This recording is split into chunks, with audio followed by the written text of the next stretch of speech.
فوق پکې دا دی یا موزیک په دې بالا لپاره جوړه سي دا ولنه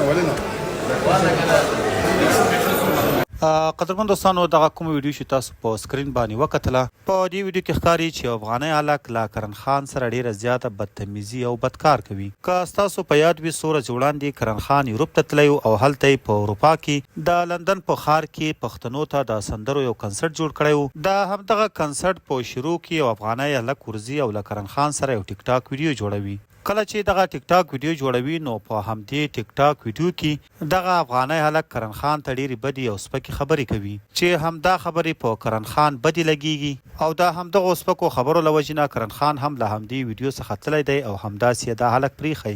دغه هلک د دغه ویډیو له وایرل کېدو څخه وروسته په سوشل میډیا خلک همدغه هلک ته بدې ردې وایي او ورته وایي چې تا له کرن خان سره د څه په خاطر ویډیو جوړوله او بیا دې ولې ورته داسې سپکې خبرې کولې. قدرمن دوستانو که وکتل شي کرن خان د پښتو ژبې لپاره ډېر زیات خدمت کړی دی.